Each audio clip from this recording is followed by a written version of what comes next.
বিভিন্ন হাদিসগুলোকে একত্রিত করলেন। ইচ্ছাকৃতভাবে যদি কেউ নামাজ ছেড়ে দেয় তার 14টা শাস্তি দেওয়া হবে, 14টা তাকে শাস্তি দেওয়া হবে। তার মধ্যে দুনিয়ার জমিনে হবে 5টা, মৃত্যুর সময় হবে 3টে, কবরে গেলে হবে 3টে, আর কিয়ামতের দিনে হবে 3টে। হে তরুণ যুবকেরা, এত কথা তো বলার সময় নাই। কবরে হবে 3টে আযাব, 3টে শাস্তি। তার মধ্যে কি কি একটুখানি শুনে রেখে দেন বাবা। হে তরুণ যুবকেরা, কবরের মাটিটা মৃত ডেড বডিকে এমন ভাবে চেপে ধরবে, ভাই আমার কবরের মাটিটা এমন ভাবে চেপে ধরবে শরীরটা আটার মতো গুঁড়ো হয়ে যাবে, আবার গোটা হবে, আবার আটার মতো গুঁড়ো হয়ে যাবে। এইভাবে কবরে ওয়ান টাইপ অফ আযাব, এক ধরনের আযাব চলতে লাগবে। দ্বিতীয় আর এক ধরনের কবরে আযাব হবে, কবরের মাটিটা আগুনের টুকরায় পরিণত হবে, ভাই আমার কবরবাসী জ্বলতে থাকবে, পুড়তে থাকবে। এটা এক ধরনের আযাব চলতে থাকবে। 3 নাম্বার আযাব কবরের জমিনে হবে, সেটার অন্য কিছু নয় ভাই আমার কবরের মাটি, কবরের ভিতরে আমার আল্লাহ কুদরতি ভাবে একটা বিশাল সর্প পাঠাবেন, সাপ পাঠাবেন। যে সাপটার নাম হলো সুজা আকরাম। ভাই আমার যে সাপটা পৃথিবীর জমিনে একবার নিঃশ্বাস ছাড়লে কিয়ামত পর্যন্ত আর কখনো সেখানে ঘাস আর জন্মাবে না। হে তরুণ যুবকেরা, এই 3 ধরনের আযাব কবরে চলতে থাকবে। যদি বলেন আমরা কবরের ধারে গেছি, কোনো আযাব তো কখনো শুনতে পাই না, আপনার উত্তরটা এটা শুনে রেখে দেন। জবাবটা হলো এটা, আপনি যখন ঘুমিয়ে থাকেন, ঘুমের মধ্যে স্বপ্নে আপনি বাবা অনেক কিছু স্বপ্নের মধ্যে দেখতে পান। স্বপ্নের মধ্যে কোনো ভয়ঙ্কর জিনিস দেখেন, স্বপ্নের মধ্যে কোনো শাস্তি দেখেন, স্বপ্নের মধ্যে দেখছেন আপনি আগুন লেগে গেছেন, স্বপ্নের মধ্যে দেখছেন আপনি ডুবে যাচ্ছেন। আপনি যে কষ্ট পান স্বপ্নের মধ্যে, এটা আপনি ছাড়া দ্বিতীয় কেউ পায় না। তাই কবরবাসী কবরে কেমন ভাবে আযাব পায়, সেটা সে ছাড়া পৃথিবীর আর কেউ অনুভব করতে পারবে না। হে তরুণ যুবকেরা, আজ যে ব্যক্তি আল্লাহ ওয়ালা হবে, আল্লাহর নেক বান্দা হবে, মারা যাওয়ার পরে হে তরুণ যুবকেরা, হে আমার মুরব্বিয়ানেরা, শুনে রেখে দিন বাবা, মারা যাওয়ার পরে নেক বান্দার রূহটা নিয়ে চলে যাওয়া হবে 7 তবক আসমানে। ভাই আমার তো সিদরাতুল মুনতাহার পাশে ভাই আমার ইল্লিনের মকাম, এই ইল্লিনের মকামে নেক মানুষদের রূহটা সাদা কাপড়ে জড়িয়ে সেখানে নিয়ে যাওয়া হবে। সেই রূহের মকামে গিয়ে রূহ জান্নাতি আরাম অনুভূতি অনুভব করবে, সেখানে জান্নাতি অনুভব তারা অনুভূতি অনুভব করবে। সেখানে নেক মানুষদের রূহগুলো এক কাছে হবে, একে অপরের সঙ্গে গল্প গুজব করবে, একে অপরের সঙ্গে আরাম আয়েশে থাকতে লাগবে, একে অপরের দুনিয়ার মানুষদের খোঁজ খবর নিতে থাকবে। আর যদি বদরূহ হয়, অপরাধী হয়, অন্যায়কারী মানুষ হয়, তার রূহটাকে ফেরেশতা আকাশে তুলে নিয়ে গিয়ে এমন আছাড় মারবে জমিনে, 7 তবক জমিন পর্যন্ত ভাই আমার সিজ্জিনের মকামে রূহটা চলে যাবে। সেই সিজ্জিনের মকামটা হলো রূহের শাস্তির জায়গা, সেখানে রূহটা ভাই আমার কষ্ট, জাহান্নামের কষ্ট অনুভব করতে লাগবে। হে তরুণ যুবকেরা, আর বান্দা যদি আল্লাহ ওয়ালা হয়, আল্লাহ ওয়ালা যদি হয়ে যায়, তার জিসমটা কবরের ভিতর অক্ষত অবস্থায় থাকবে। জমিন मैली नहीं होती, जमन मैला नहीं होता, जमीन मैली नहीं होती, जमन मैला नहीं होता, मोहम्मद के गुलामों का कफन मैला नहीं होता। জোরে হবে না? এর প্রমাণ আমার কাছে অনেক আছে, উদাহরণ আমি আজকে দিলাম। বন্ধুরা আমার, তরুণ যুবকেরা আমার, মুরব্বিয়ানেরা আমার, রাশিয়ার একটা প্রত্যন্ত জায়গায় বিজ্ঞানীরা গবেষণা শুরু করেছিল। বিজ্ঞানীদের একটা বড় এক্সপেরিমেন্ট তারা কি করেছিল, চাঁদে প্রথম মানব পাঠিয়েছিল, চাঁদে যন্ত্র পাঠিয়েছিল, চাঁদ বাবা চাঁদে গবেষণা শুরু করেছিল। এটা বড় একটা ভাই আমার এক্সপেরিমেন্ট। আর 2 নাম্বার আরেকটা বড় তারা পরীক্ষা শুরু করেছিল বিজ্ঞানীরা, যে পৃথিবীর এক প্রান্ত থেকে অন্য প্রান্তে ভেদ করে আমরা যাব, পৃথিবীর এক প্রান্ত থেকে অন্য প্রান্তে ভেদ করে আমরা যাব, কারণ পৃথিবী হচ্ছে গোলাকার, তাই তো নাকি? পৃথিবী গোলাকার, আপনারা দেখেননি ওই যে স্কুলে যে ভাই আমার এটা গোল, এটাকে দেখানো হয় কি গো, ওটা কি নাম যেন বলে, ম্যাপ না, গোল পৃথিবীটা দেখানো হয় এক কোন প্রান্তে কি আছে। তো বিজ্ঞানীরা বলল যে আমরা পৃথিবীর এই প্রান্ত থেকে যদি ঢুকি ওই প্রান্ত থেকে বেরিয়ে যাব, তাহলে একটু গবেষণা করা যাক। রাশিয়ার জমিনে তারা এই অভিক ভাই আমার গবেষণা পরীক্ষাটা চালিয়েছিল। রাশিয়ার জমিনে বড় বড় ড্রিল মেশিন নিয়ে এসেছিল, বড় বড় ড্রিল মেশিন নিয়ে এসে পৃথিবী বিখ্যাত বিখ্যাত বিজ্ঞানীরা সব একত্রিত হয়ে গেল। তারা বলল পৃথিবীর গভীরে 200 ডিগ্রি সেলসিয়াস তাপমাত্রা হবে, এর বেশি তো আর হবে না, কারণ 100 ডিগ্রিতে আমরা কি করি, 200 ডিগ্রি মানে বুঝতে পারছেন কত তাপমাত্রা, তার থেকে তাহলে 200 ডিগ্রি তাপমাত্রায় যাতে কোনো লোহা গলে না যায়, সেই রকম লোহা তারা ভাই আমার পৃথিবীর মাটিতে ফুটতে শুরু করলো, যে এই দিক থেকে ফুটবো ওদিক থেকে বেরিয়ে যাবে। বিজ্ঞানীদের গবেষণা, বিজ্ঞানী তো গবেষণা চালিয়ে যাবে, এত গবেষণা করেও বলছে যা বিশ্ব ব্রহ্মাণ্ডে আছে তার 2% আমরা আবিষ্কার করেছি, এখনো 98% আবিষ্কার বাকি। কি করলো, ড্রিল মেশিনের গোড়ায়, ড্রিল মেশিনের বাবা একবারে সামনে তারা ক্যামেরা দিল, ক্যামেরা, ড্রিল মেশিনের সামনে তারা দিল মাইক্রোফোন, মানে পৃথিবীর তলায় কি হচ্ছে দেখাও যাবে শোনাও যাবে, সবকিছু দিয়ে বড় বড় যন্ত্রপাতি যা আছে সব ভরে দিল, ভরে দিয়ে বলল 200 ডিগ্রি সেলসিয়াসের বেশি তো তাপমাত্রার বেশি তো হবে না, এই লোহা আমাদের চলে যাবে, দেখা যাক কত দূর যায়। 7.5 মাইল গেল, 7.5 মাইল যাওয়ার পরে দেখছে যে 200 ডিগ্রি সেলসিয়াস তো দূরের কথা, 800 ডিগ্রি পার হচ্ছে, 800 ডিগ্রি তাপমাত্রা। হঠাৎ করে দেখা যায় তাদের ড্রিল মেশিন গলে, ভাই আমার ড্রিল মেশিন যা কিছু ছিল লোহাগুলো গলে সব তরল হয়ে গেল, পানি হয়ে গেল, তাদের ক্যামেরা দুম করে ফেটে গেল, তাদের মাইক্রোফোন ভাই আমার যা ছিল ফাট করে ফেটে গেল। মাইক্রোফোন ফেটে যাওয়ার আগে একটা সাউন্ড পৃথিবীর মাটিতে পাঠিয়ে দিল, একটা সাউন্ড পৃথিবীর মাটিতে পাঠিয়ে দিল, যে সাউন্ডটা ইন্টারনেটে আছে, যে সাউন্ডটা আজও ইন্টারনেটে আছে, আমার মোবাইলে ডাউনলোড করা আছে। যেই সাউন্ডটা শুনলে মনে হবে যে 7.5 মাইল নিচে তারা কেবলমাত্র সাউন্ডটা শোনা যাচ্ছে, কেমন জানেন, যেন মনে হচ্ছে, শুনলে মনে হবে হাজার হাজার মানুষ একসঙ্গে ছেলে মেয়ে চিৎকার করছে, যেন মনে হচ্ছে তারা বিপদের মধ্যে আছে, শুধু বলছে বাঁচাও বাঁচাও, এই রকম জাতীয় সাউন্ড। বড় বড় বিশেষজ্ঞরা বলছেন, আমরা বলছি না যে ইরলিন পর্যন্ত পৌঁছেছে, সিজ্জিন পর্যন্ত পৌঁছেছে, আমরা বলছি না, কিন্তু সিজ্জিনের যে ভাই আমার আবহাওয়াটা কোরআন এবং হাদিস থেকে প্রমাণ পাওয়া যায়, তার ছোট্ট নমুনা এই ক্যামেরা, এই সাউন্ডের মাধ্যমে উঠে এসেছে, সব প্রমাণ হয়ে যাচ্ছে, মিলে যাচ্ছে।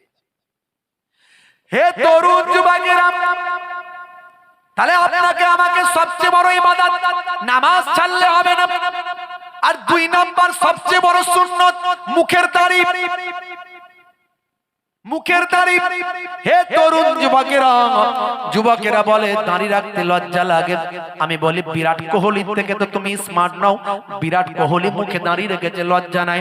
Harbhajan Singh, Lionel Messi, Jennifer ভাই আমার, লিওনেল মেসি। হে তরুণ যুবকেরা, পৃথিবী বিখ্যাত নায়ক আর গায়কেরা, পৃথিবী বিখ্যাত ভাই আমার সেলিব্রিটিরা, হে তরুণ যুবকেরা, মিস্টার রকি, জুনায়েদ জামশেদ থেকে শুরু করে হাসিম আমলা, তার থেকে তো তুমি বড় সেলিব্রিটি নয়, পয়সাওয়ালা নয়। হাসিম আমলাকে পৃথিবীর মানুষ চেনে ভাই আমার, ইংল্যান্ডের বিখ্যাত ভাই আমার অলরাউন্ডার, সারা পৃথিবীর মানুষ জানে।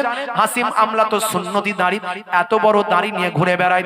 মঈন আলী খান নাম আপনারা জানেন। হে তরুণ যুবকেরা, ভারতের প্রাক্তন prime minister mister Manmohan Singh নাম আপনারা জানেন, গাল ভর্তি দাড়ি ছিল না, ছিল না, গুরুর নির্দেশ মেনেছেন, মাথায় পাগড়ি, হাতে বালা ভাই আমার, মুখে দাড়ি। হে তরুণ যুবকেরা, মুরব্বিয়ানেরা, বর্তমান ভারতবর্ষের বর্তমান প্রধানমন্ত্রী মিস্টার নরেন্দ্র দামোদর দাস মোদী আছে না নাই দাড়ি।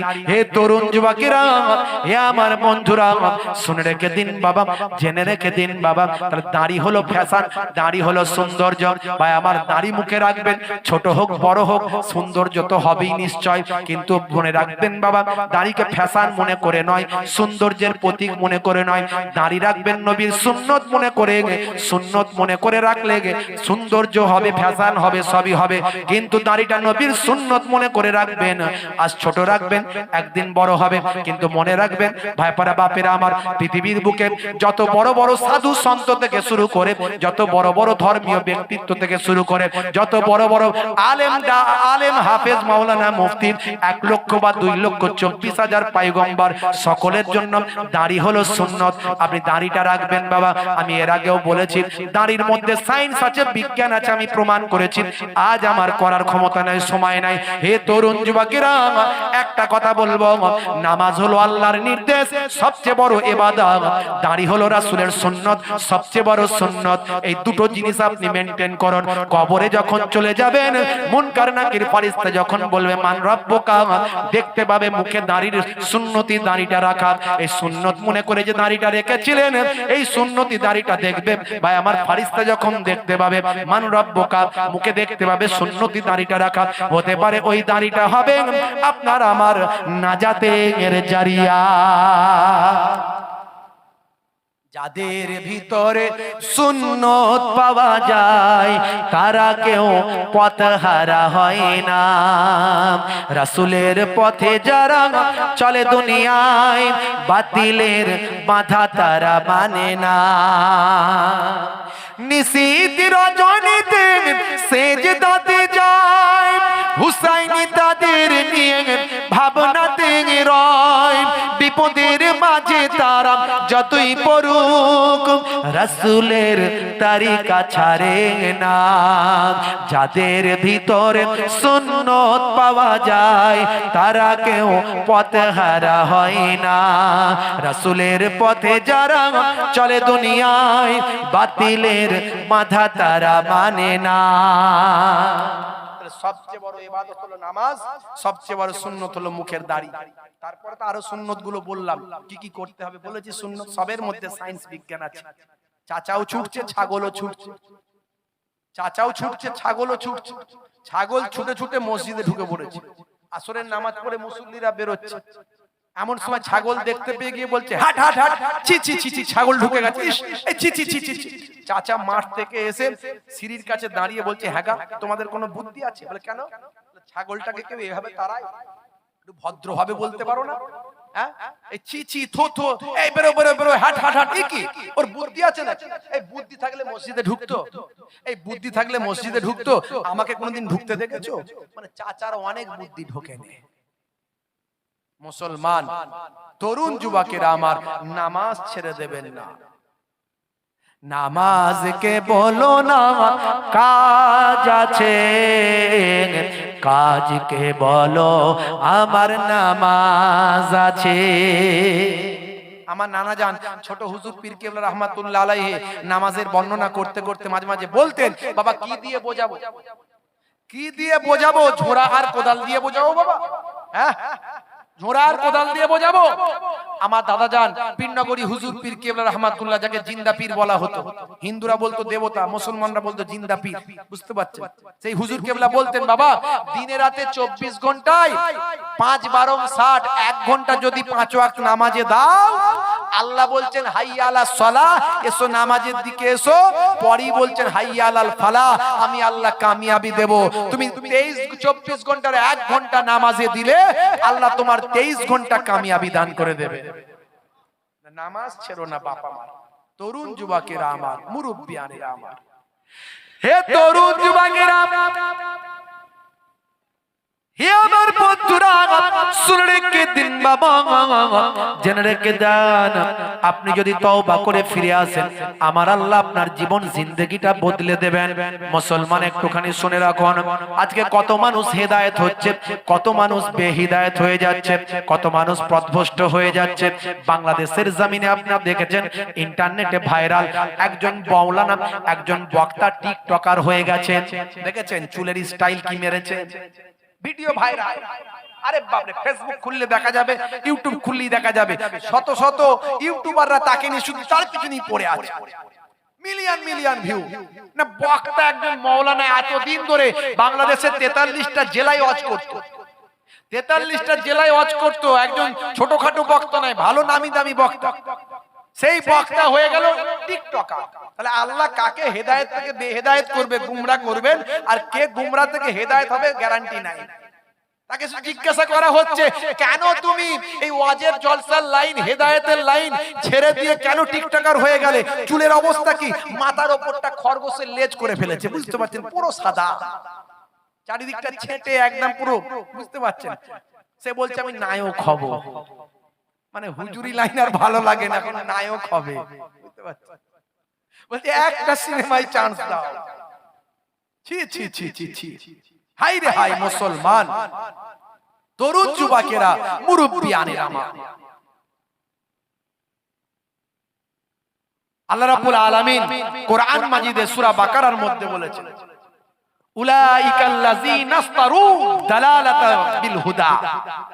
আমার আল্লাহ, ভাই আমার, কাকে গুমরাহি থেকে হেদায়েত দান করেন, আবার হেদায়েত থেকে গুমরাহি করে দেন, এটা আল্লাহই জানেন।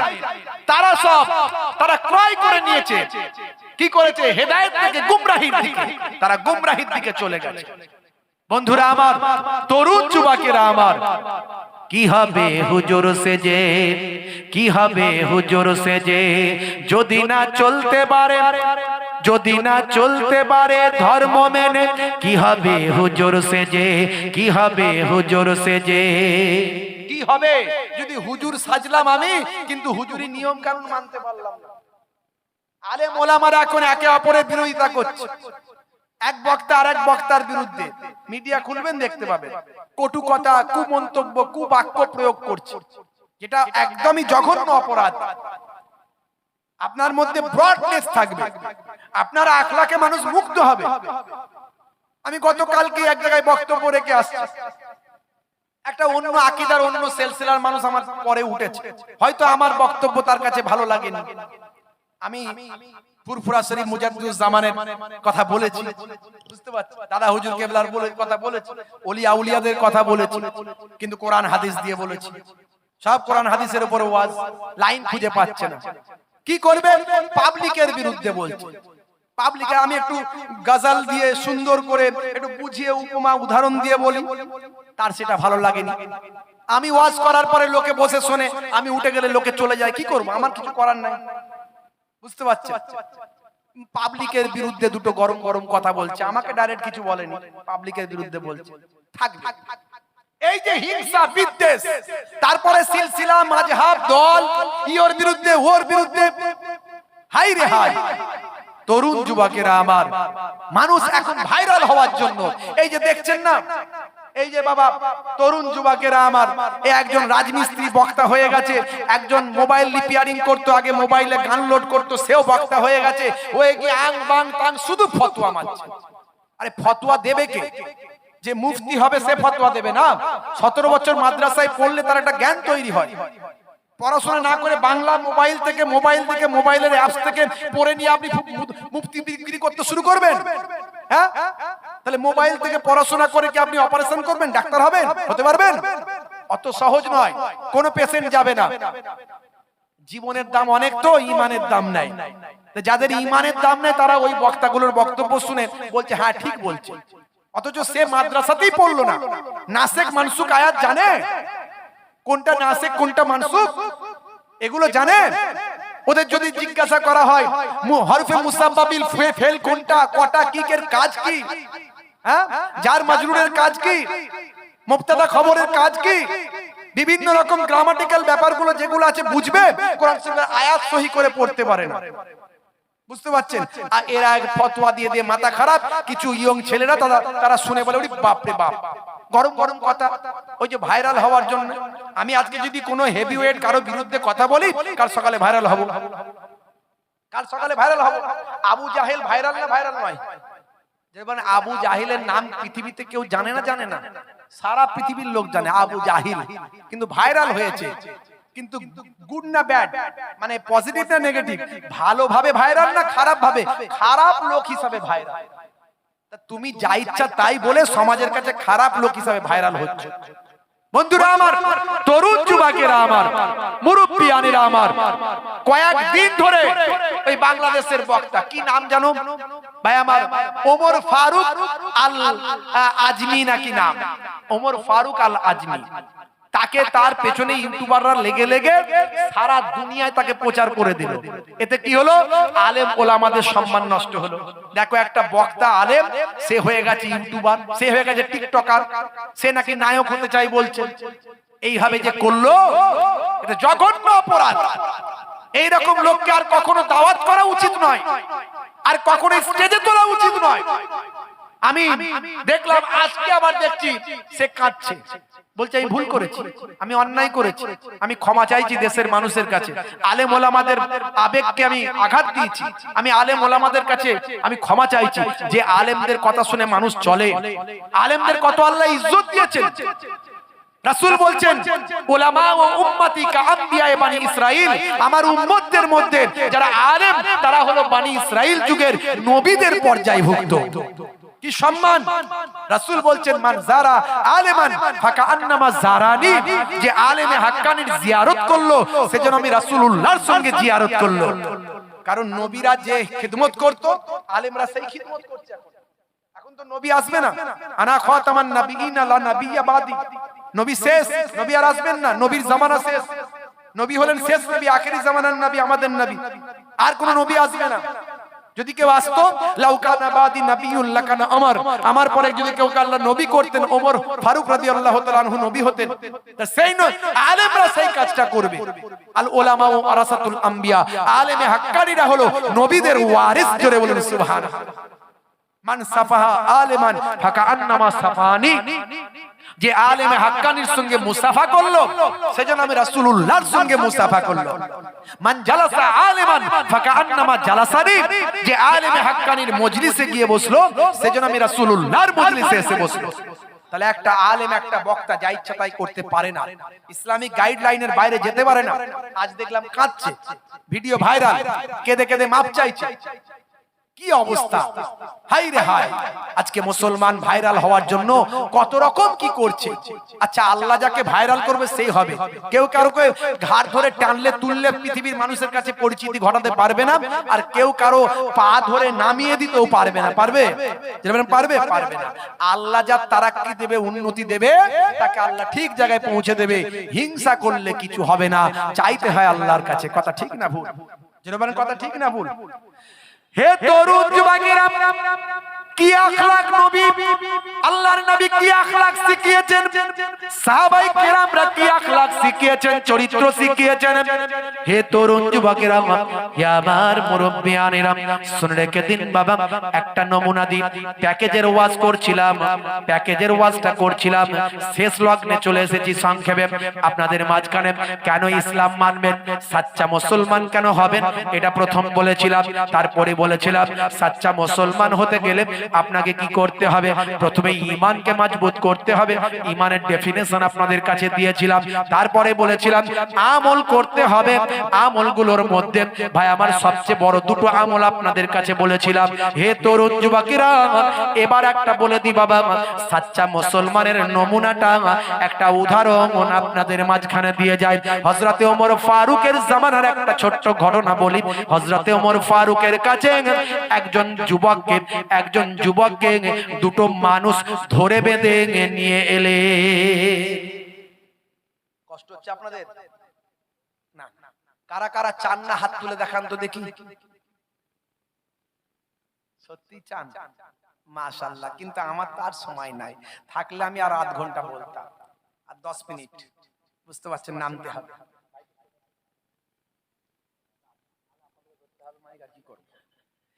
হে তরুণ যুবকেরা, হে আমার বন্ধুরা, শুনে রেখে দিন বাবা, জেনে রেখে দেন। হযরতে ওমর ফারুক রাদিয়াল্লাহু তাআলা আনহু এমন সময় জিজ্ঞাসা করলেন কি হয়েছে। সেই দুটো ছেলে বলল, এই যে যুবকটিকে ধরে নিয়ে এসেছি, এই যুবকটি আমাদের পিতাকে হত্যা করে ফেলেছে, আমাদের পিতাকে খুন করে ফেলেছে।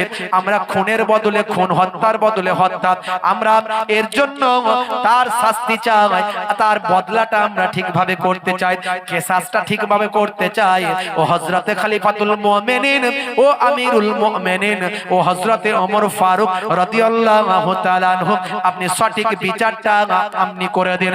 এমন সময় হযরতে ওমর ফারুক নির্দিষ্ট দিনের নির্দিষ্ট সময়তে বিচারের জন্য ধার্য করলেন। হে তরুণ যুবকেরা, সাক্ষী প্রমাণ সবকিছুকে নিয়ে এসে হাজির করতে বললেন। এমন সময় যুবকটিকে বললেন, তোমার কিছু বক্তব্য আছে বাবা, তুমি কি কিছু বলতে পারো? সেই সময় যুবকটি চোখ ভরা পানি নিয়ে বললেন, হুজুর আমি গুনাহগার, নিশ্চয় আমি ওনাদের পিতাকে হত্যা করেছি, কিন্তু আসল কথাটা একটু শুনুন, আসল তথ্যটা একটু জেনে নিন, তারপরে যা বিচার করবেন মেনে নেব। তার আসল কথাটা তিনি বলতে শুরু করলেন, আমার একটা উট ছিল, যে উটটা ওনাদের বাগানে ঢুকে পড়েছিল। ওনাদের বাগানেতে যখন ঢুকেছিল, খাজুরের বাগানে ঢুকে পড়ার পরে ওনার আব্বা জান সেই উটটার দিকে একটা পাথর নিক্ষেপ করে। এই পাথর নিক্ষেপ করার পরে উটটাকে তাড়ানোর জন্য পাথর নিক্ষেপ করে, সেই পাথরটা গিয়ে আমার উটের একটা চোখকে কানা করে দেয়। আমি ব্রেন ঠিক রাখতে পারিনি, মাথা ঠিক রাখতে পারিনি, আমার উটের কষ্ট দেখে আমি সহ্য করতে না পেরে আমি একটা পাথর ওনার আব্বাজানের দিকে নিক্ষেপ করি। ওনার আব্বাজানের দিকে নিক্ষেপ করার পরে বুঝতে পারিনি হুজুর, আমার ইচ্ছা ছিল না মেরে ফেলার, বেকায়দায় তার মাথায় লেগে গিয়ে ওনার আব্বাজান মারা যায়। বুঝতে পারছেন? এটা হলো আসল ঘটনা। এবার আপনি যা শাস্তি দেবেন হুজুর। হে তরুণ যুবকেরা, হযরত ওমর ফারুক বললেন, বাবা খুনের বদলে খুন, কেসাস তো তোমাকে মানতে হবে, বিচার তো তোমাকে নিতে হবে। এখন তুমি বলো শাস্তি হিসেবে আর কোনো উপায় না, তুমি তো অন্য কোনো পথ অবলম্বন করতে পারতে। তুমি এমন তাকে আঘাত করলে যে সে মারা গেল, এখন তোমাকে ফাঁসি নিতে হবে, এখন তোমাকে খুনের বদলে খুন হতে হবে, বলো তোমার শেষ ইচ্ছা কি? সেই সময় তিনি বললেন, যুবকটি বললেন, আমার শেষ ইচ্ছা হলো আমাকে 3টে দিন সময় দেওয়া হোক। 3টে দিন সময় দিলে আমার আর একটা ছোট ভাই আছে, আমার আব্বা নাই, আমার বাড়িতে গার্জেন বলতে আমি, আমার একটা ছোট ভাই আছে, 3টে দিন আমাকে সময় দেওয়া হোক। এই 3টে দিন সময় পেলে আমি আমার বাড়িতে গিয়ে সমস্ত দায় দায়িত্ব যা কিছু আছে আমার ছোট ভাইকে আমি বুঝিয়ে দেব, কিন্তু আমাকে 3টে দিন সময় দিলে আমি কথা দিচ্ছি আবার পুনরায় আপনার এজলাসে এসে আমি হাজির দেব, শাস্তি আমি মাথা পেতে নেব, শাস্তি ছাড়া কোনো যখন রাস্তা নাই, নিশ্চয় আমি শাস্তি গ্রহণ করব। হযরতে ওমর ফারুক বললেন, দেখো এই ব্যক্তিকে আমি 3 দিনের জন্য ছাড়তে পারি, কিন্তু এই 3 দিনের জন্য কেউ একজন জামিনদার হতে হবে। কে আছো জামিনদার হবে কে?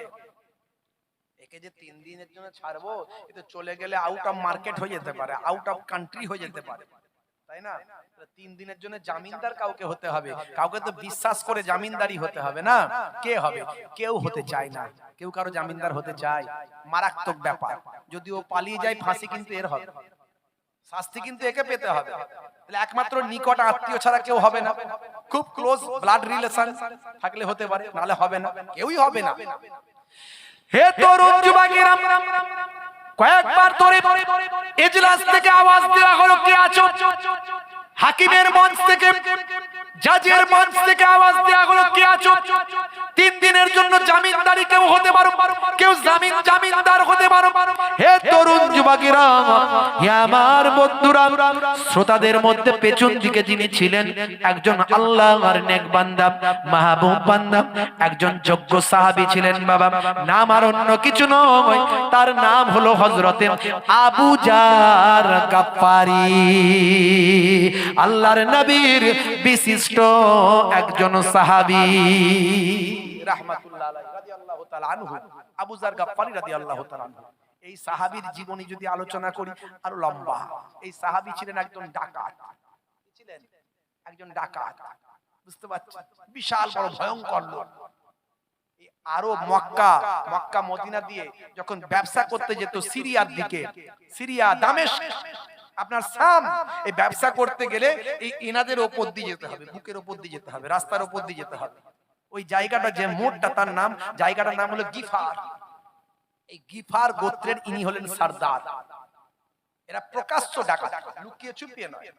এই পথ দিয়ে গেলে তোলা দিয়ে যেতে হবে, তোলা। এই তোলা সিস্টেম আছে না নাই? কিছু করলে দাও তোলা, আছে না? থাকবে।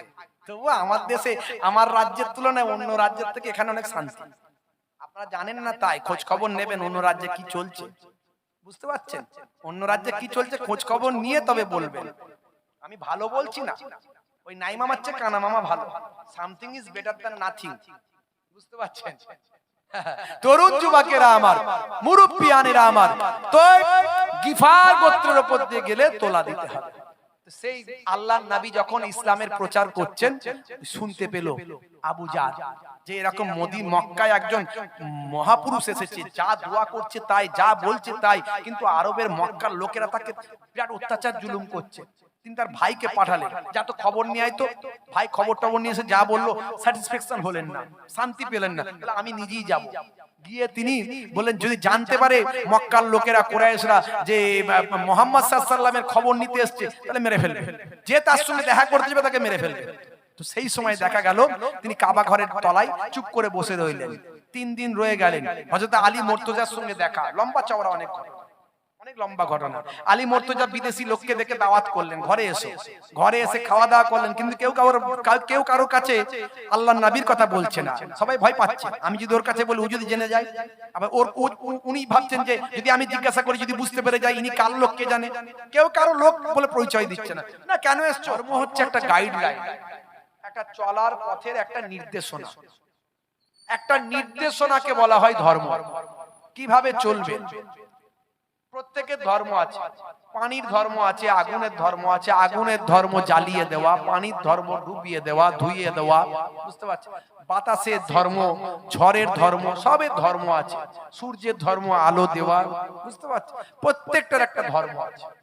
তাহলে আপনি একজন মানুষ, মানুষের একটা ধর্ম আছে মনুষ্যত্ববোধ। সেই ধর্ম যদি আপনার না থাকে, আপনার মধ্যে মনুষ্যত্ববোধ না থাকে, আপনি কিন্তু মানুষ হতে পারলেন না, মানুষ হতে পারলেন না। আর যদি বলেন মুসলমান, মুসলমানের একটা ধর্ম আছে, সেই ধর্মটার নাম হলো ইসলাম। এখন ইসলাম কি বলে সেটাই আপনাদের কাছে আমার একটু শেয়ার করার ব্যাপার। খুব ছোট্ট করো যে আপনি একজন মুসলিম, আপনার কি করণীয়, কি করণীয় নয়।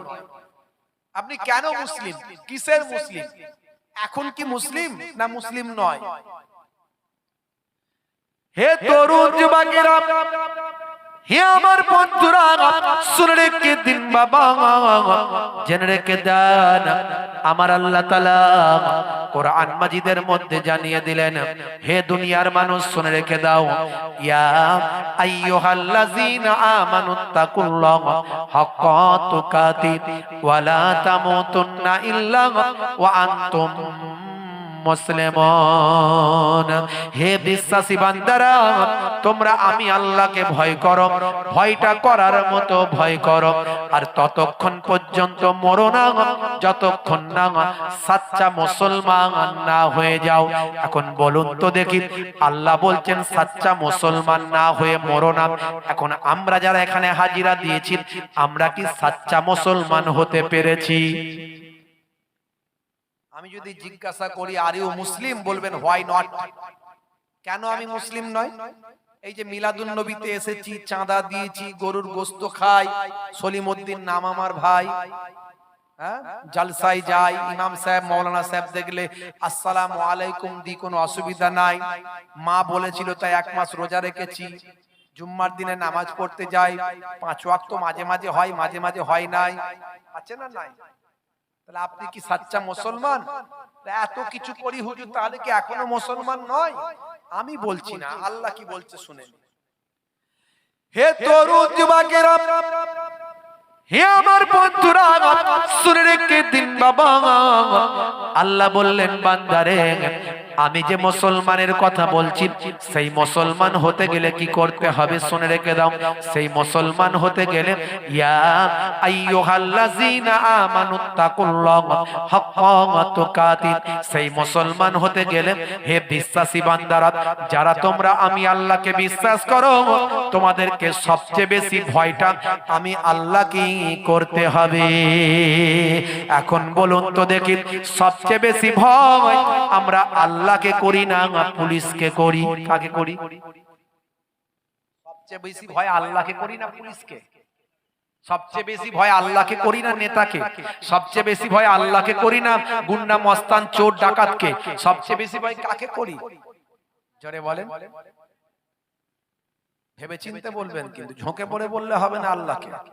আর পুলিশ ডাকবে, এসডিও ডাকবে সকাল 10টায়, আর জোহরের নামাজে 12টায় ডাকবে আল্লাহ। আপনি 12টায় নামাজে আগে যাবেন না আগে পুলিশের ডাকে যাবেন? কোনটা? এসডিওর ডাকে আগে যাবেন তো? তাহলে ভয় কিন্তু এসডিও কে বেশি করি, আল্লাহর থেকে বেশি। আল্লাহ বলছে যতক্ষণ সবাই থেকে বেশি ভয় আমাকে না করবি, সাচ্চা মুসলমান হতে পারলেন না। তাহলে এখন বলুন, আমরা বুকে হাত দিয়ে বলি, সাচ্চা মুসলমানকে আমরা এখনো কেউ হতে পেরেছি?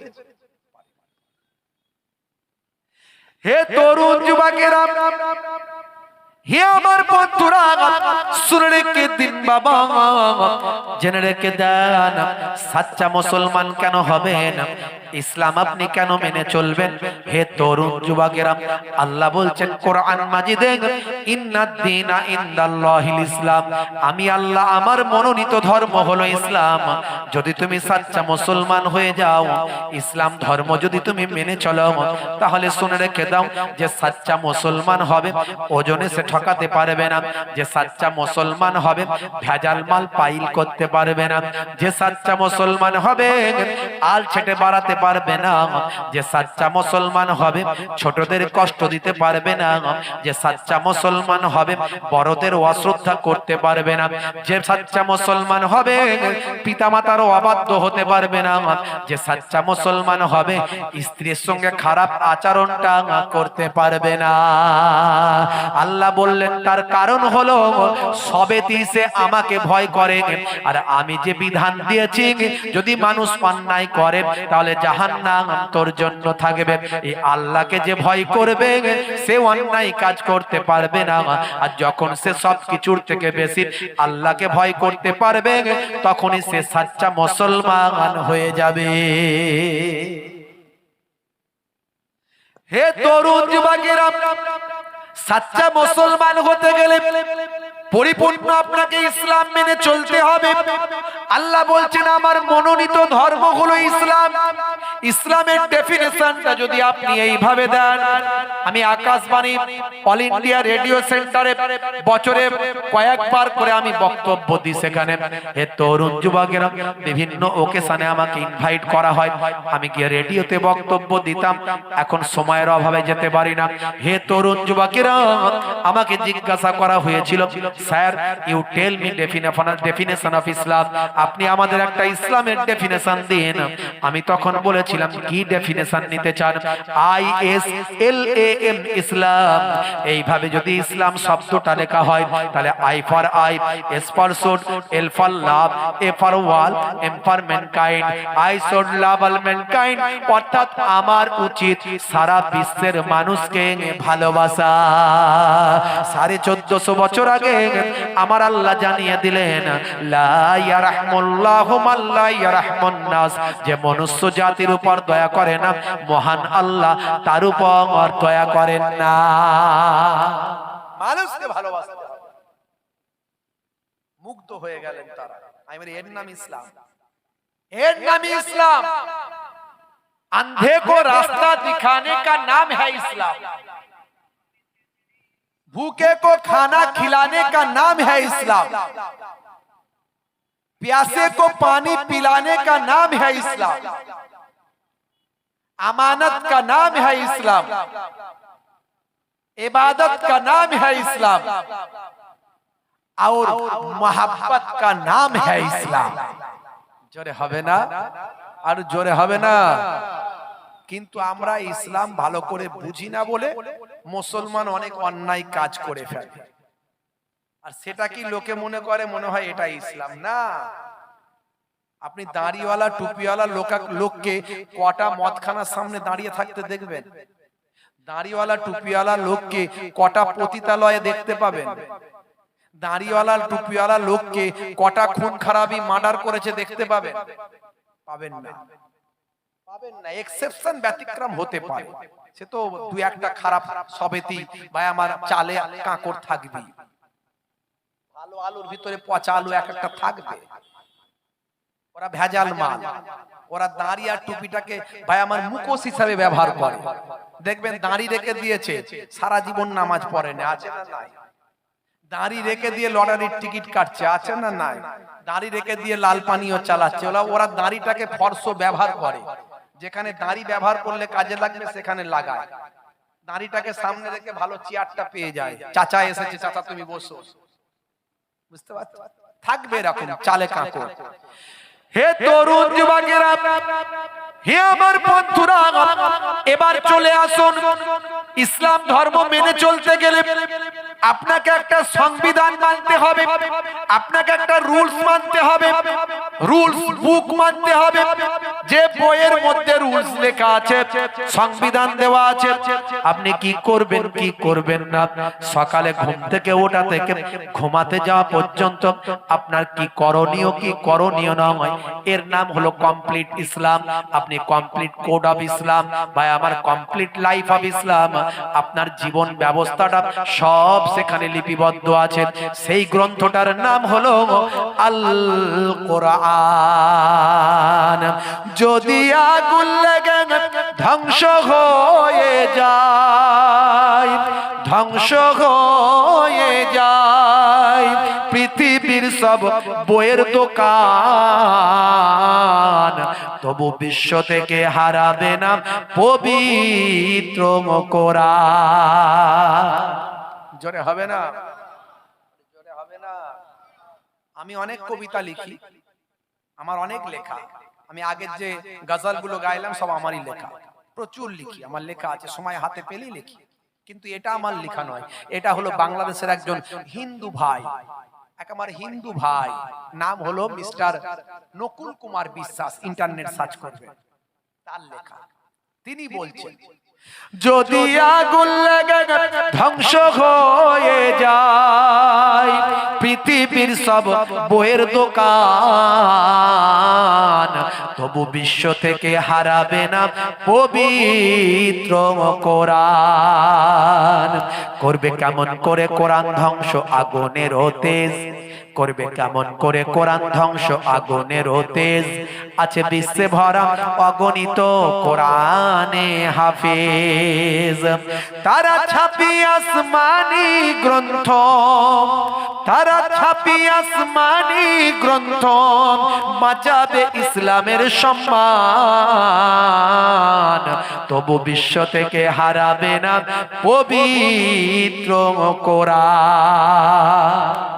জোরে হবে না? জোরে হবে না? হে তরুণ যুবকেরা, সেই কোরআন মাজিদে আপনি কি পাবেন? আপনার কোড অফ লাইফ, আপনার সারাটা জীবন ব্যবস্থাটা কোরআন মাজিদের মধ্যে আছে। যারা কোরআন বোঝে না, ভুল ব্যাখ্যা করে, কোরআনের কিছু আয়াত আছে অবস্থার পরিপ্রেক্ষিতে নাজিল হওয়ার কারণে বর্তমান যে সিচুয়েশনে যেটা করা দরকার আল্লাহ সেই নির্দেশ তখন দিয়েছিলেন। হে তরুণ যুবকেরা, এক সময় প্রচুর মানুষ মদ পান করত, আল্লাহ বললেন তোমরা তখন নামাজে যাবে, তখন তোমরা নেশাগ্রস্ত হবে না। লা তাকরাবুস সালাত ওয়া আনতুম সুকারা, যখন তোমরা নেশাগ্রস্ত থাকবে তখন তোমরা নামাজে যাবে না। এই সমাজে মদ যে হারাম সেটা কিন্তু বলা হলো না, শুধু কেবলমাত্র বলা হলো যখন তোমরা নামাজে যাবে তখন তোমরা নেশাগ্রস্ত থাকবে না। এটা একটা পরিবেশ পরিস্থিতির সময় আল্লাহ বলে দিলেন, কারণ তখন প্রচুর পরিমাণে মানুষ মদ পান করত। ভাই আমার দোস্ত আমার, আল্লাহর ইচ্ছা হলো, আল্লাহর নির্দেশ হলো, মানুষকে একবারে যদি বলি মদ খাওয়া চলবে না, মানুষ সে বারণটা শোনা তার জন্য দুষ্কর হয়ে যাবে, কারণ প্রচুর পরিমাণে তখন মাতাল। আল্লাহ তাদেরকে কন্ট্রোল করলেন, অর্থাৎ কন্ট্রোল হলো তারা নবীকে ভালোবাসে, তারা নামাজও পড়ে মদও খায়। তাই আল্লাহ তখন জানিয়ে দিলেন যখন তোমরা নামাজে যাবে তখন তোমরা নেশা করবে না। এইভাবে আল্লাহ রাব্বুল আলামিন মদকে কন্ট্রোল করানোর জন্য চেষ্টা করলেন। তারপরে যখন কন্ট্রোল হয়ে গেল, একটা সময় আবার আয়াত নাজিল করে বললেন মদ খাওয়া খাওয়া আমি আল্লাহ হারাম করে দিলাম। এই আয়াত দ্বারা আগের আয়াত কিন্তু ক্যান্সেল হলো, আমরা পড়ব, আমরা নেব, কিন্তু আগের আয়াতের হুকুমটা গ্রহণ করব না। এই আয়াতগুলোকে বলা হয় নাসিখ আর মানসুখ আয়াত। একটা আয়াত অপর আয়াতকে ক্যান্সেল করা হয়। হে তরুণ যুবকেরা, পড়া হবে কিন্তু হুকুম নেওয়া হবে না, নির্দেশ নেওয়া হবে না।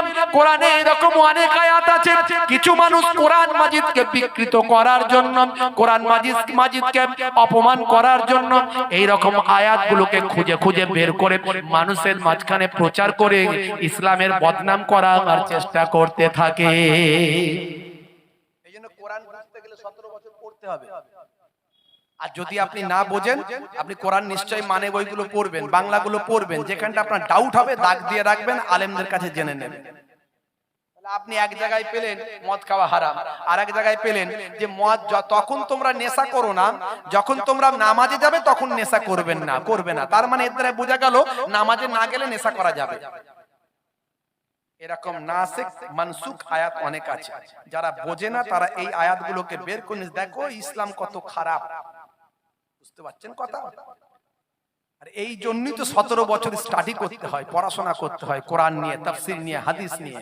এই যে বড় বড় মাদ্রাসা, কায়রো, জামে আজহার, নাদওয়াতুল উলামা, বুঝতে পারছেন, বড় বড় জায়গা, বড় বড় মাদ্রাসা, বিশাল বিশাল মাদ্রাসায় ছেলেপুলেরা পড়াশোনা করে, তবে একটা ডিগ্রি হয় তাদের।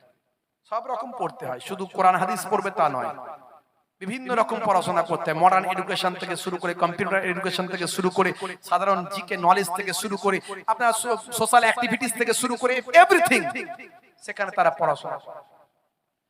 হে তরুণ যুবকেরা, হে আমার বন্ধুরা, শুনে রেখে দিন বাবা, জেনে রেখে দেন, কোরআন মাজিদ আপনাকে আমাকে কোড অফ লাইফ জানিয়ে দিল, সারাটা জীবন ব্যবস্থাটা জানিয়ে দিল। 1450 বছর আগে আল্লাহর কোরআন যা বলল, রাসূলের হাদিসটা যা বলল, আজকের যুগে বিজ্ঞান আর বাস্তবতায় পরিণত হয়ে গেল। হে তরুণ যুবকেরা, হে আমার বন্ধুরা, শুনে রেখে দিন বাবা, আমার আল্লাহ 1450 বছর আগে যা বললেন, আজকে বিজ্ঞানের এই যুগেতে বিজ্ঞান যা বলছেন 1450 বছর আগে আল্লাহর কোরআন মিলে যাচ্ছে। বন্ধুরা আমার, তরুণ যুবকেরা আমার, হে আমার মুরব্বিয়ানিরা, শুনে রেখে দিন বাবা, 21 শতাব্দীতে দাঁড়িয়ে বিজ্ঞান আবিষ্কার করলো, নাসা গবেষণা করলো। ভাই আমার, big bang theory, big bang থিওরিতে কি বলা হচ্ছে?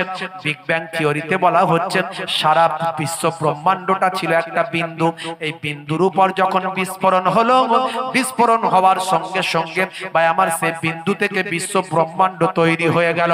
আকাশ, জমিন, পৃথিবী, সূর্য, চাঁদ, নক্ষত্র, পাহাড়, ভাই আমার যাবতীয় যা আছে সব তৈরি হয়ে গেল।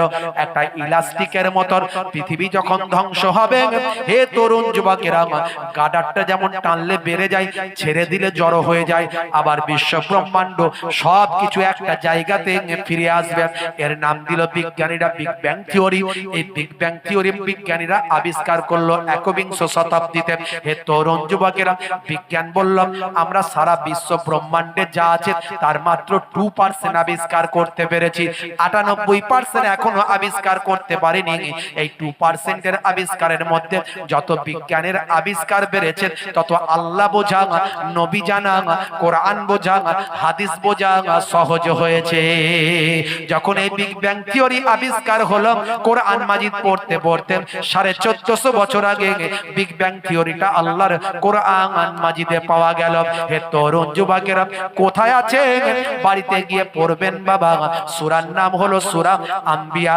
সূরা আম্বিয়া খুলে দেখবেন, প্রথমের দিকেই পাবেন আল্লাহ বলছেন বিশ্ব ব্রহ্মাণ্ডটা একই সঙ্গে ছিল, একত্রিত ছিল।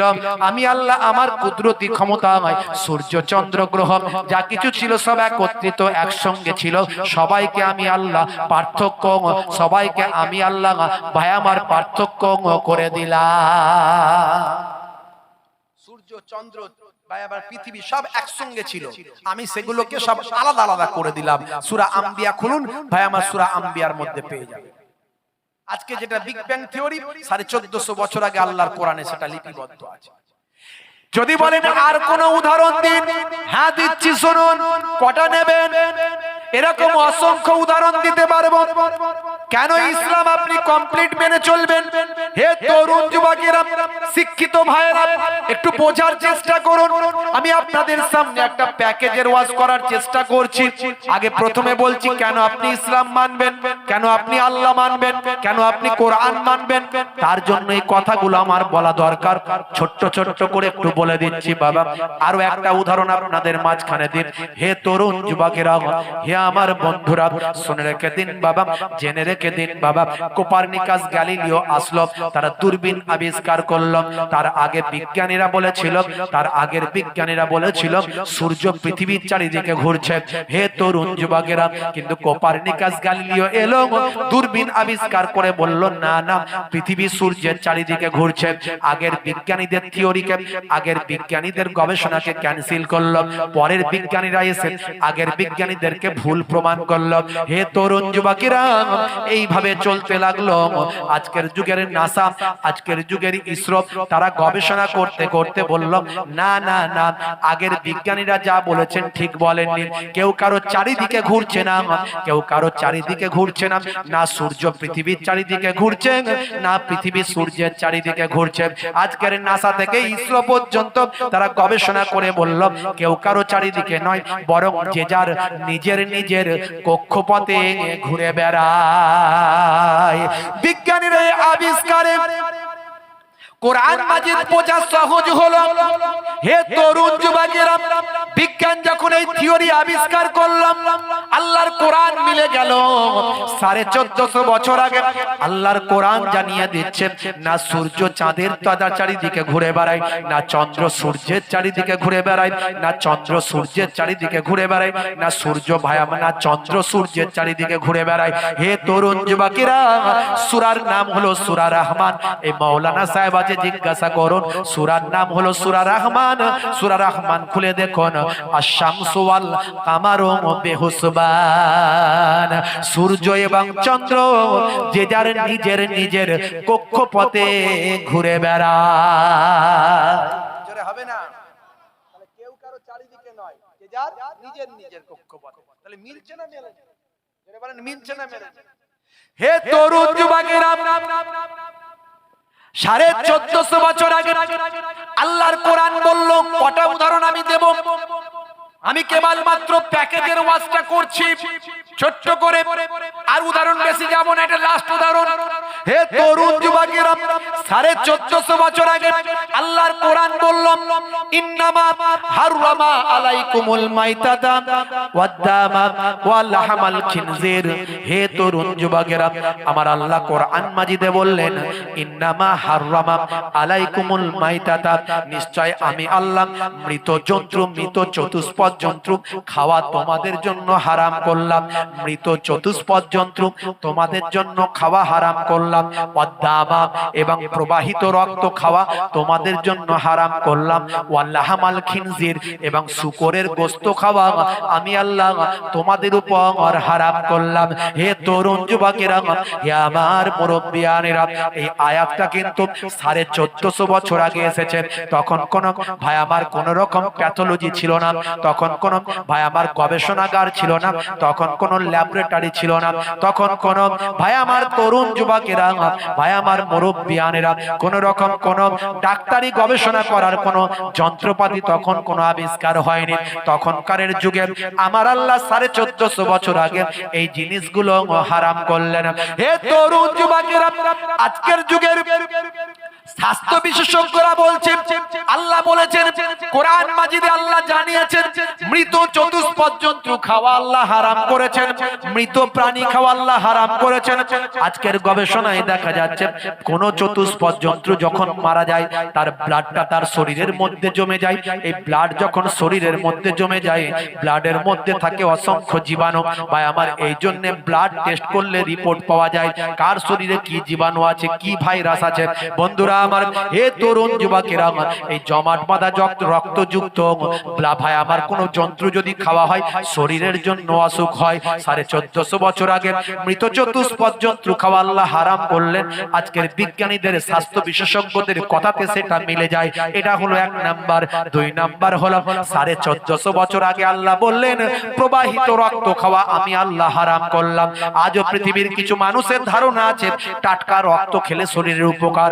না না না, স্বাস্থ্য বিশেষজ্ঞরা বলছেন রক্তের মধ্যে জীবাণু থাকে, রক্ত খাওয়া শরীরের জন্য ক্ষতি, যেটা আজকের গবেষণায় তারা প্রমাণ করলেন। 1450 বছর আগে আল্লাহর কোরআন সেটা জানিয়ে দিলেন। হে তরুণ যুবকেরা, 3 নাম্বার আমার আল্লাহ বললেন লাহমাল খিনজির, ভাই আমার শূকরের গোশত খাওয়া আল্লাহ হারাম করেছেন। 1450 বছর আগে শূকরের গোশত খাওয়া আল্লাহ হারাম করলেন। আজকে ইন্টারনেট আছে, ইন্টারনেটে গিয়ে দেখুন যে শূকরের মাংস খাওয়া ভালো না মন্দ, শূকরের গোশত খাওয়া উপকার না অপকার। ভাই আমার ম্যাক্সিমাম ভাই আমার বিশেষজ্ঞরা বলছেন শূকরের গোশত খেলে হার্টের সমস্যা হয়ে যায়। ভাই আমার সমস্ত প্রাণীর থেকে সবচেয়ে বেশি ফ্যাটের পরিমাণ শূকরের গোশতের মধ্যে আছে, মাংসের মধ্যে। হে তরুণ যুবকেরা, হে আমার বন্ধুরা, শূকরের গোশত খেলে 18টা ছোট বড় অসুখ হয়। তার মধ্যে সবচেয়ে বড় যে অসুখটা হবে হার্ট অ্যাটাকের টেন্ডেন্সি তার বেড়ে যায়। 1450 বছর আগে আল্লাহর কোরআন যা বলল আজকের বিজ্ঞানীরা মেনে নিতে বাধ্য হলো। কটা বলবো?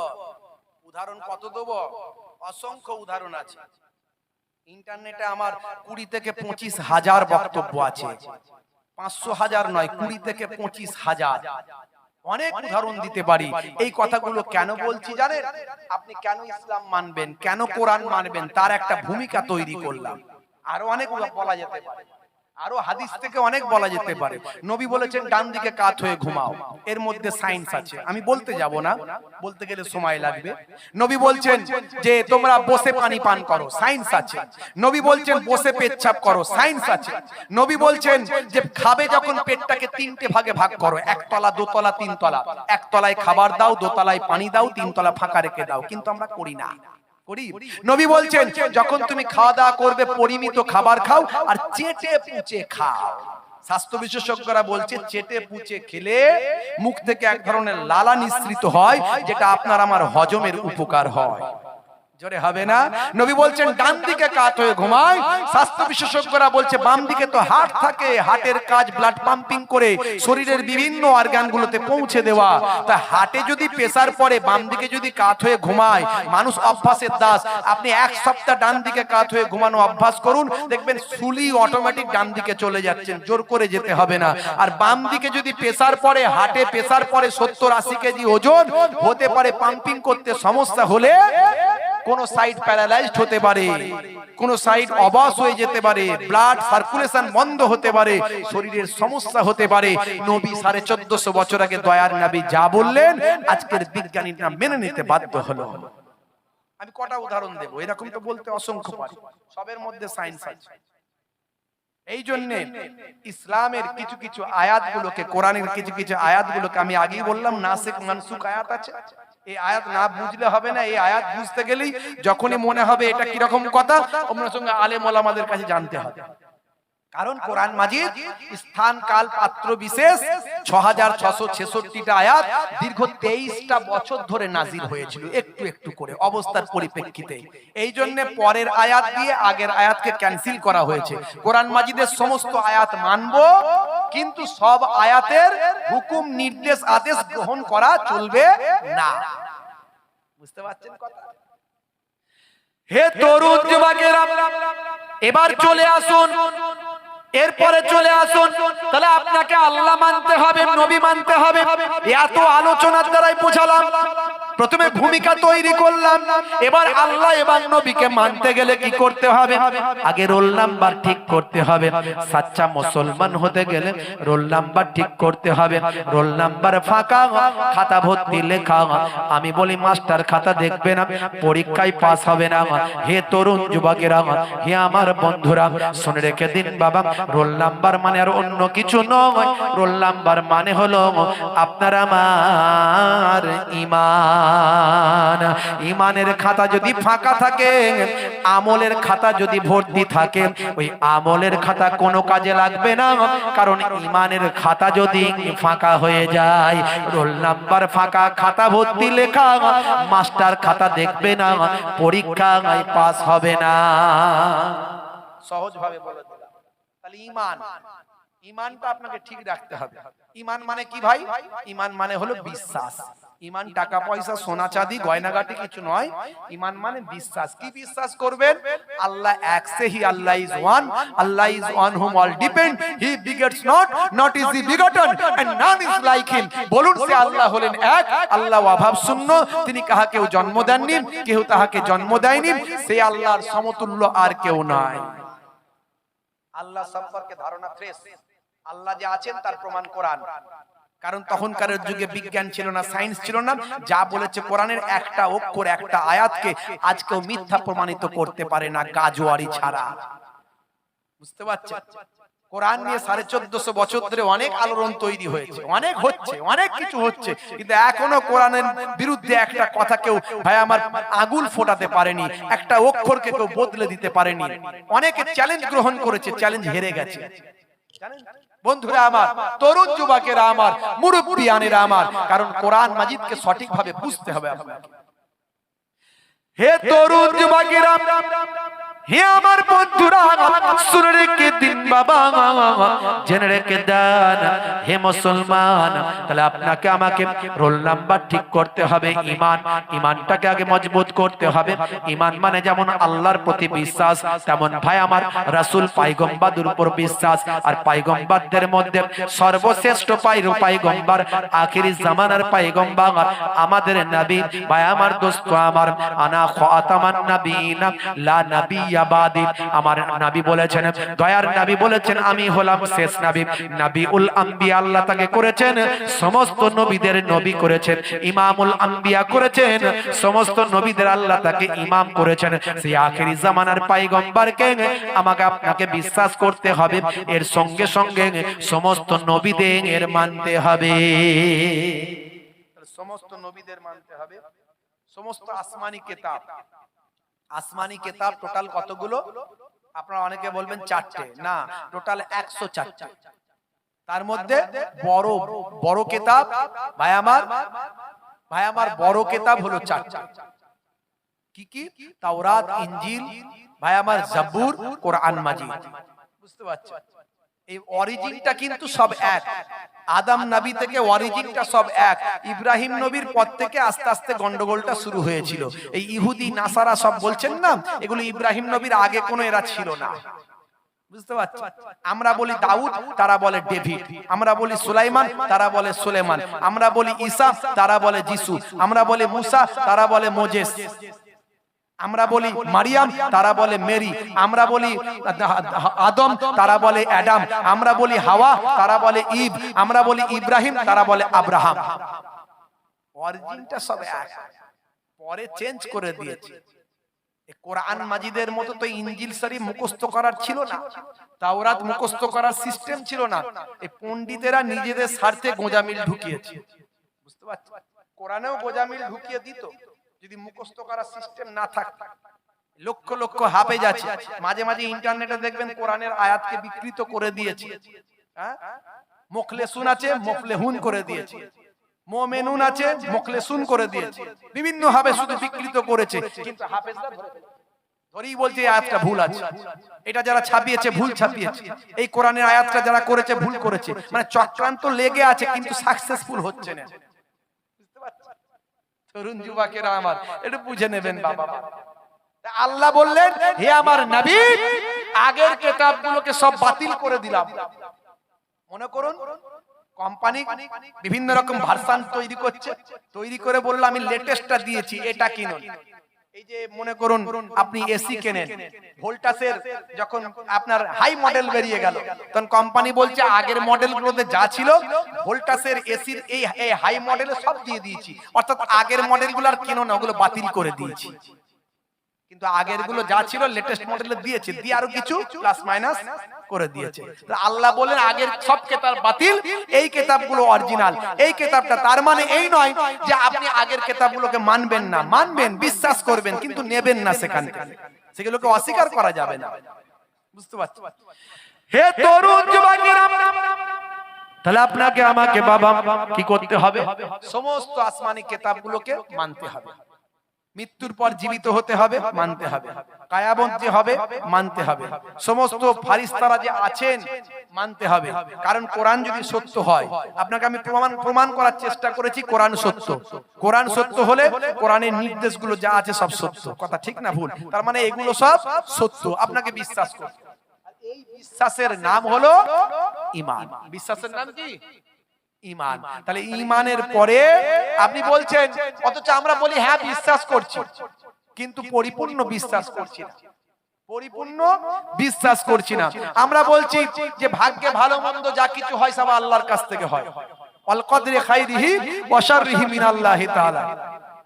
অথচ সকাল হলে লটারির টিকিট কাটতে যায় মুসলমানের ছেলে, আছে না নাই? আবার হুজুরের সঙ্গে মুসাফা করে যাওয়ার আগে ইমাম সাহেব দোয়া করবে। কেন রে বাবু? বলে ওসব আপনি সব জিজ্ঞাসা করেন, কেন কেন জিজ্ঞাসা করছেন কেন? একটু দোয়া করতে বলেছি, দোয়া করবেন, আবার কেন কেন জিজ্ঞাসা করছেন কেন? পাশ থেকে একটা ফোচকে বলছে, হুজুর জানেন না এই আপনার কাছ থেকে দোয়া নিচ্ছে, বাট লটারির টিকিট কাটতে হবে যাতে লেগে যায়। মুসলমানের ছেলে একজন লটারিতে 50,000 পেয়ে গেলে, 1 লাখ পেয়ে গেলে পুরো 5 কিলোমিটার জুড়ে বিরাট বড় প্রচার, একদম বিভিন্ন মিডিয়ায় নিউজ। আর কত লোক যে লটারির টিকিট কেটে ফকির হয়ে যাচ্ছে সে খবর নাই। বন্ধুরা আমার কাছে একজন লটারির টিকিট কাটতো, দিনে 10,000 20,000 টাকা করে লটারির টিকিট কাটতো, বড় লোকের ছেলে। বুঝতে পারছেন? আমার বক্তব্য শুনে এসে বলল, হুজুর আমি ফকির হয়ে গেছি, আপনার বক্তব্য শুনে আমার হোশ ফিরেছে, যা ছিল সব বিক্রি করে ফেলেছি, এখন আমি আপনার ওয়াজ শুনি আর লটারির টিকিট কাটি না। দেখবেন ইন্টারনেটে আছে তার বক্তব্যটা। হে তরুণ যুবকেরা, হে আমার বন্ধুরা, শুনে রেখে দিন বাবা, জেনে রেখে দেন। তাহলে আপনাকে আমাকে সেই বিশ্বাসটা ঠিক রাখতে হবে। ভাগ্যে ভালো মন্দ যা কিছু হয় সবই আল্লাহর তরফ থেকে হয়। আর আপনার আমার এই দুনিয়ার জমিনটা পরীক্ষার জায়গা। হে তরুণ যুবকেরা, কাল কিয়ামতের একটা দিন 50,000 বছরের দিন হবে। সেই 50,000 বছরের দিনটা ভাই আমার কেমন হবে? আলেম ওলামাদের কাছ থেকে আপনারা ওয়াজটা শুনেছেন। সেই 50,000 বছরের আজকের যুগে 1 বছর 2 বছর করে কল্পনা করুন, 50,000 বছরের যে দিনটা হবে, একটা দিন হবে কিয়ামতের দিন। সেই দিনের তুলনায় আপনি 50 বছর 60 বছর 70 বছর জীবন যাপন করছেন, তার মানে আপনি কয়েক মিনিট কিংবা কয়েক সেকেন্ড পৃথিবীর জমিনে আছেন। সেই কয়েক মিনিট কয়েক সেকেন্ডের জন্য পৃথিবীর জমিনে এসেছেন। সেই কয়েক মিনিট কয়েক সেকেন্ডে আপনি শুধু আমার আমার বলে চিৎকার করছেন, এটা আমার, ওটা আমার, এটা আমার। হ্যাঁ, আধা জায়গার জন্য মারপিট দাঙ্গা আছে না নাই? এই রাস্তা দিয়ে আসছিলাম, দেখি মারপিট লেগে গেছে এখানে, জানি না কি হলো তারপরে। বুঝতে পারছেন? বন্ধুরা আমার, তরুণ যুবকেরা আমার, বাপ বেটায় মারপিট, চাচা ভাই মামা ভাগ নাই, খালি আমার আমার। অথচ আমরা কয়েক মিনিট কিংবা কয়েক সেকেন্ড পৃথিবীর জমিনে আছি। হে তরুণ যুবকেরা, হে আমার বন্ধুরা, শুনে রেখে দিন বাবা, বন্ধুরা আমার, তরুণ যুবকেরা আমার, তাহলে আপনাকে আমাকে সেই অল্প কিছুদিনের জন্য পৃথিবীর জমিনে এসেছি বাবা। হে মুসলমান, আপনাকে আমাকে সাচ্চা মুসলমান হতে গেলে আল্লাহ এবং রাসূলের নির্দেশগুলো মেনে চলতে হবে। তোমার বুকে রাখো আল্লাহরই ভয়, আসবে না কোনোদিন কোনো পরাজয়, আসবে না কোনোদিন কোনো পরাজয়। জোরে হবে না? হারাম হালাল জেনে, সরল সত্য মেনে, নিষিদ্ধ সব ছেড়ে উঠুক জীবন বেড়ে যাবে তুমি জান্নাতে, যা ছিল স্বপ্ন তোমার। তোমার বুকে রাখো আল্লাহরই ভয়, আসবে না কোনোদিন কোনো পরাজয়, আসবে না কোনোদিন কোনো পরাজয়। বন্ধুরা আমার, তরুণ যুবকেরা আমার, তাহলে বিশ্বাসটাকে ঠিক রাখুন। ইমানটাকে ঠিক রাখুন, রোল নাম্বারটা ঠিক রাখুন। এবার খাতা ভর্তি লিখুন, যে লেখাটা লিখলে সবচেয়ে বেশি নাম্বার পাবেন সেই লেখাটার অন্য কোনো লেখা নয়, সেটা হলো বান্দা নামাজ পড়ো কিনা।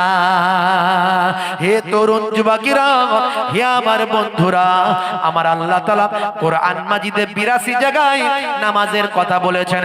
তাহলে আগে আপনাদের মাঝখানে ভূমিকা প্রেক্ষাপটটা বলেছি, কেন আপনি ইসলাম মানবেন, কেন আপনি সাচ্চা মুসলমান হবেন, কেন আপনি মুমিন হবেন, এটা প্রথমে বলেছি। তারপরে বলেছি মুমিন হতে গেলে আপনাকে রোল নাম্বার ঠিক করতে হবে। এই রোল নাম্বারের কথা বলতে গিয়ে ঈমানের কথা একটু বলেছি। হে তরুণ যুবকেরা, এরপরে আসুন, আপনি ঈমানদার হলেন মানে রোল নাম্বার লিখলেন, এবার খাতা ভর্তি আপনি লিখবেন, খাতা ভর্তি আপনি লিখবেন, তারপরেই তো নাম্বারটা বেশি পাবেন।